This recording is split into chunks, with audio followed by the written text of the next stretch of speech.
Hi students, I'm Una. And I'm Scott.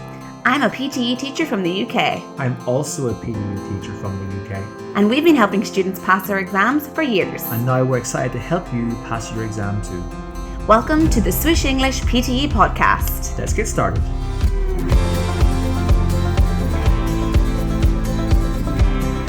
Hi everyone, and welcome to Swoosh English's PTE podcast for the various components of the PTE examination. My name is Scott. And my name is Una. And today we are going to go through an example of Retell Lecture. It's the focus of our podcast today.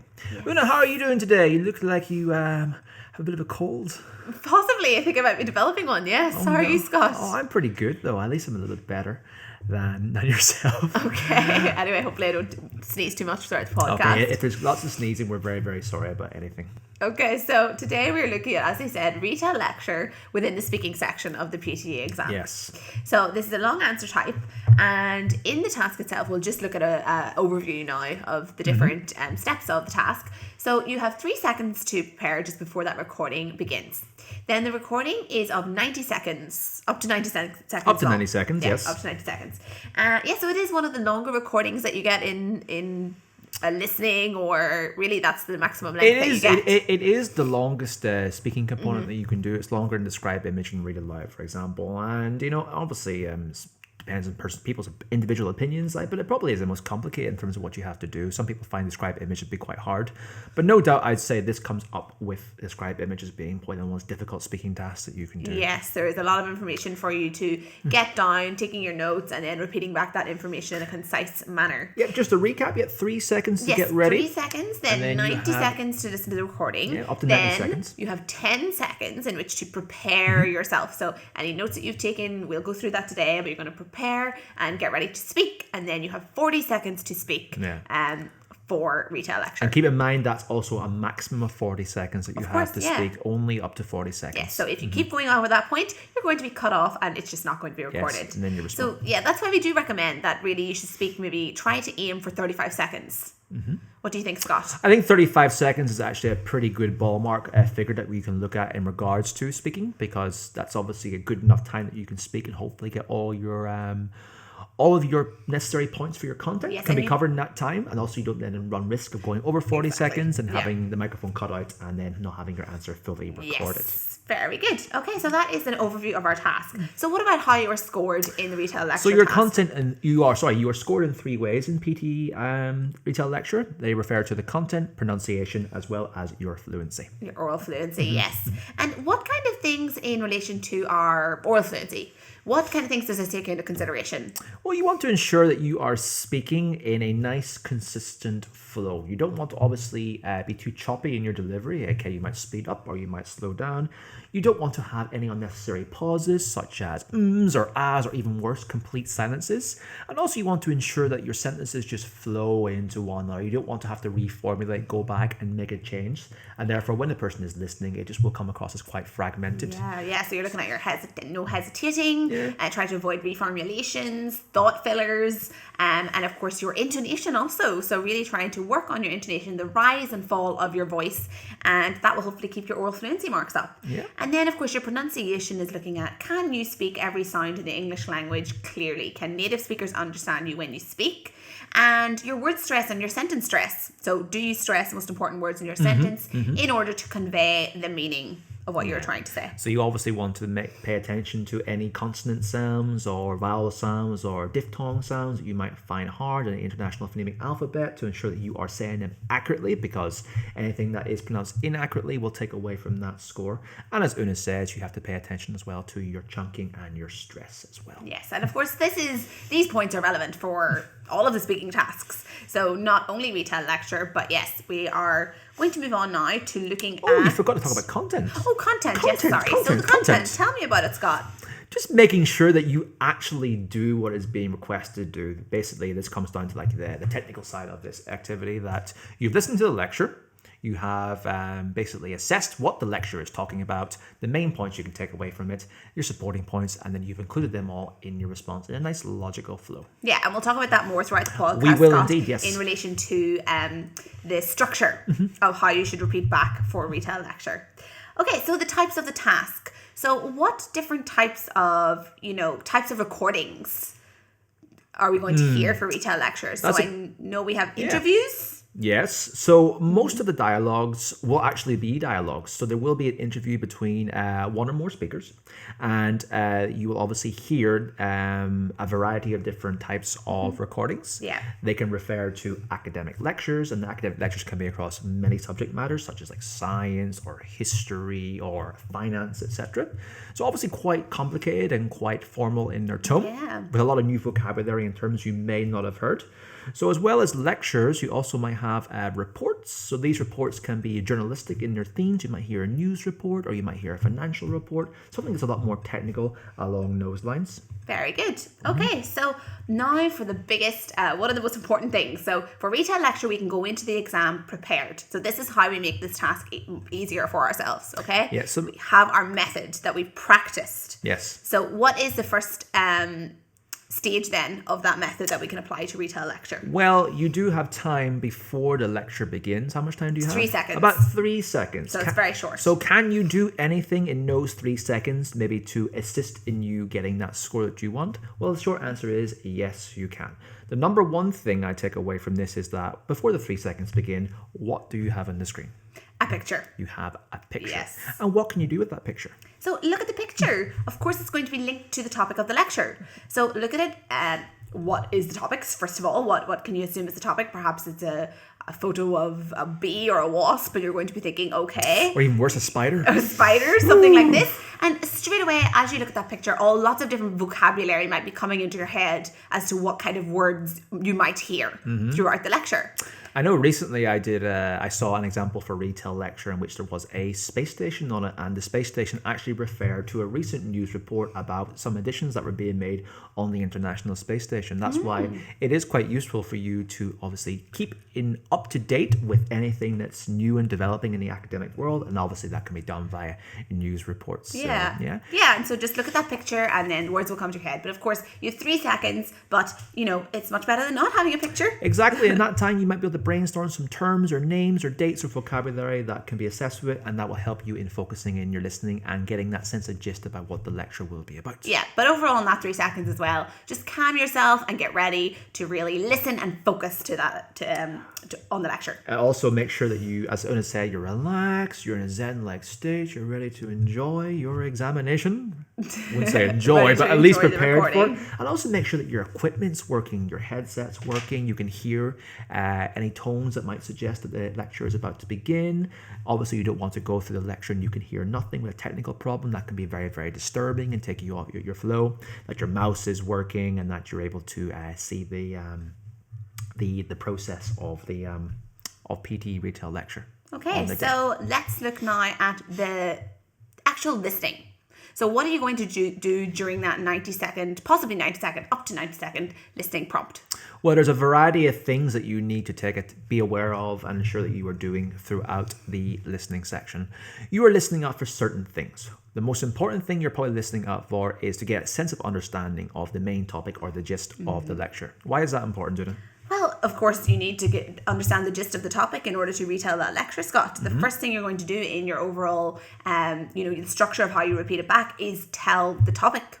You're going to talk about exactly what it was about. So you need to get that down. That's the first thing that you need to assess. Precisely, because if you don't understand the gist, then you won't be able to relate any of the other supporting points or main details, which we will talk about very soon in with the wider lecture. How can you retell the lecture if you don't understand the lecture? Yeah, so get a good understanding of that topic.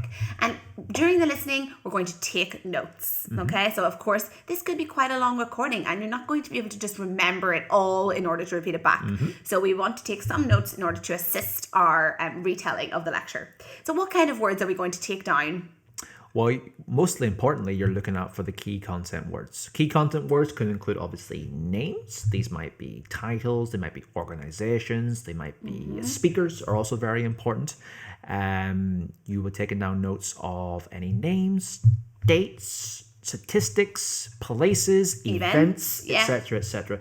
Basically, the key content that is related to in the lecture, as well as any relationships that happen between those ideas. The relationships between those ideas and how they connect. But yes, getting down the main points is really important. And then it's you're really going to be adding up to getting a higher score if you can also get down those supporting details, some examples. Okay. I just want to recap 1 second there just to make this clear that even though we did say take down the names of any speakers or events that happen in this activity, I don't think it's a good idea for you to use these names when you're reciting. My personal opinion for that is because some of these names might be very difficult for you to pronounce or even to remember. You should then refer to them in the third person sense with a pronoun. For example, you might hear the doctor's name who might be mentioning a medical research. Refer to them as the speaker or as the lecturer. Or the doctor even. Or even the doctor, so you could refer to them with their title, but you don't need to worry about those specific names. Yes, because that goes into our mantra of keeping it simple. Yes, definitely. Okay, so then that is during the listening. Any during other the points listening, to add? yes, we were talking about supporting details as well. So obviously you need to get your main topical details, the gist, and also then get your supporting points, which then relate to that. How many are you looking to get? Maybe 1 to 2. Maybe a bit more, I'd say. Maybe about 2 to 3. You're looking for at least 2 overall for your main points to relate to, in order just to make sure that you get the content aspect satisfied. I would say like 2 would be a good number. 2 is a good number, details or examples, okay? And then what about following that? What's going to happen? You need to get your supporting details down as well. Yes, but following that we have 10 seconds, so the listening has ended. Okay, we're moving on to that part, yes. Yeah. So the listening, we got our details, we got our supporting details, we got our main details, we got our gist. We then have the 10 seconds in between. Hi all, we're going to grab a quick cup of coffee. While we're gone, go to pte.swooshenglish.com and grab your free PTE starter course, a gift to get you started on your PTE preparation. That's pte.swooshenglish.com for your free PTE starter course. Should you keep taking notes in that time? No, you're going to stop writing, okay? You only have 10 seconds in which to really clarify what you've written and organize the structure of how you're going to repeat it back. So don't add any extra information. Don't try and write full sentences down that you're then going to speak. You simply don't have time and you'll be cut off. Precisely. You want to be ready to speak as soon as the 40-second clock begins. Yes, you don't want to actually miss out on that countdown time because you're too busy, obviously, thinking about your notes, adding new notes, trying to reformulate them into ideas that you missed the beep that indicates you to begin, and then you've lost time in the important part, which is the speaking. Remember, this is a speaking exercise primarily and a listening exercise secondarily as well.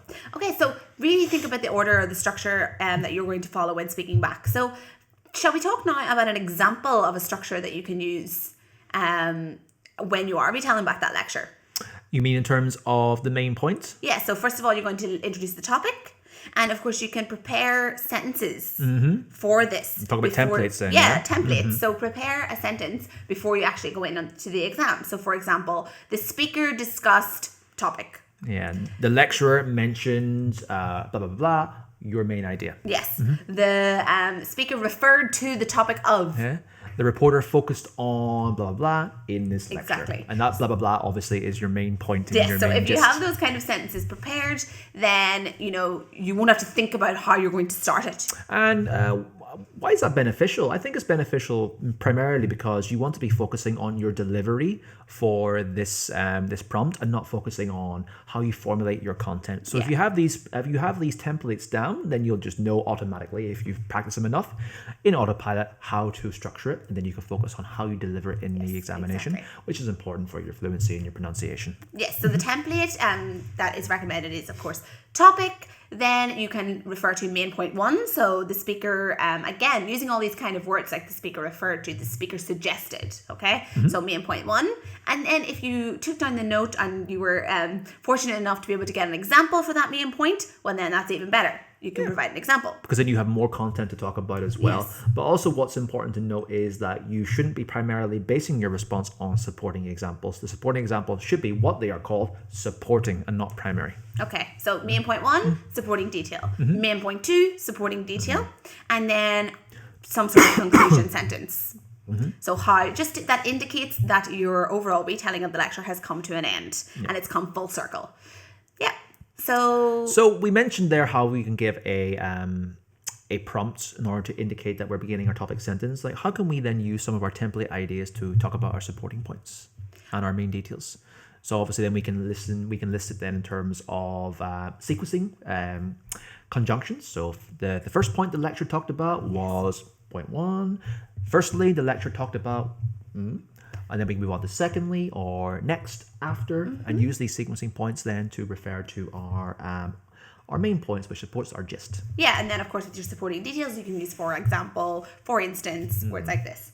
Very good. Okay, so that is in our actual speaking time, right? So that's just the template we're going to use. But during the speaking, where are we really focusing?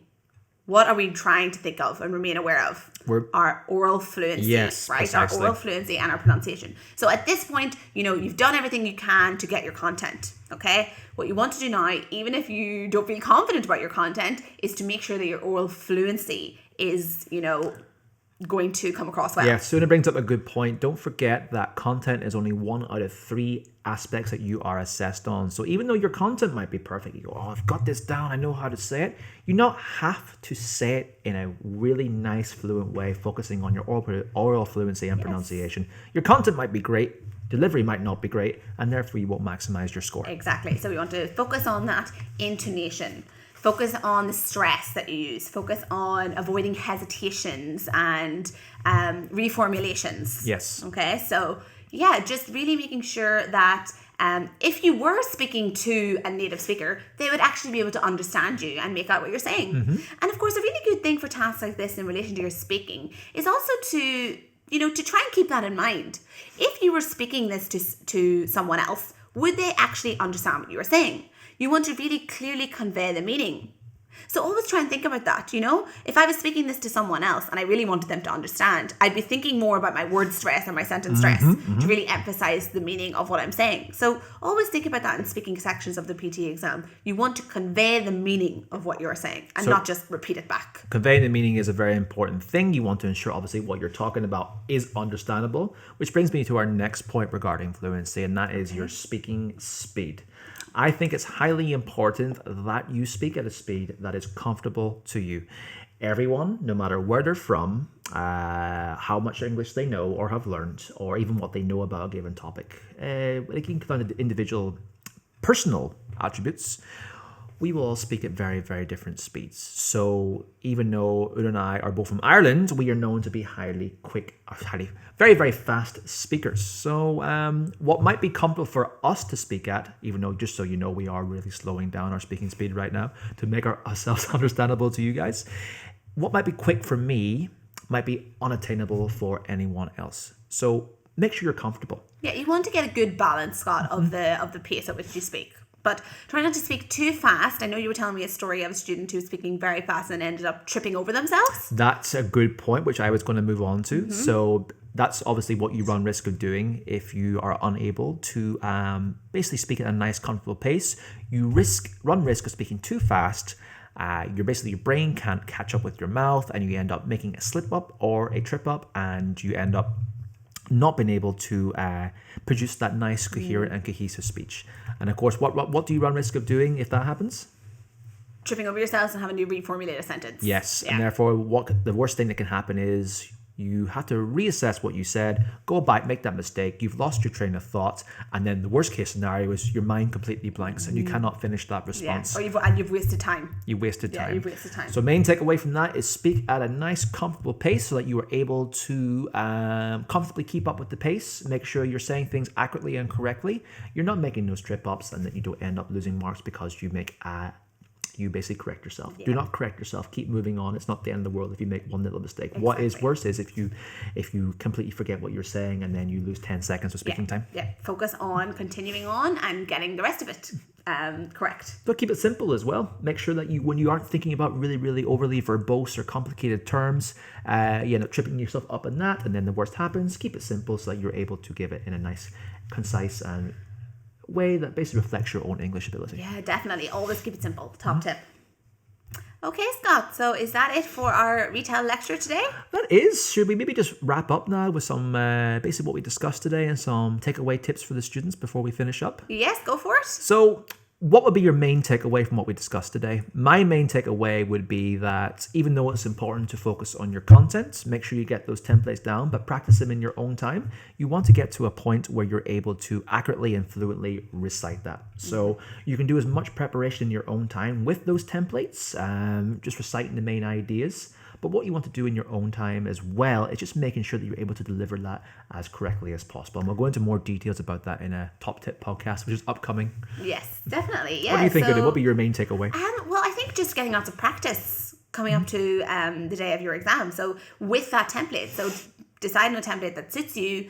For example, your topic, main point 1, supporting detail 1, main point 2, supporting detail 2, and just make sure that you get lots of practice in with that template, and you can apply it to any lecture that you hear on the day of your exam. Because there are a variety of different lecture types, and it's important that you are familiar with all the different types of lectures or reports you might hear, and therefore you're able to do it in your own time too. All right. Well, that concludes our podcast today on Retell Lecture. I wish everyone the best of luck with that task, and I hope that you found this useful when going forward with your Retell Lecture exam, as well as the rest of your PTE examination. Yes, thanks for joining us today, guys, and I'll see you again soon. Thank you. Bye. Are you struggling with your PTE exam preparation? Are you unsure how to get that score of 65, 79, or even 90? Let us help you get there. Please go to pte.swooshenglish.com and enter discount code PTE10 in order to receive 10% discount on any course.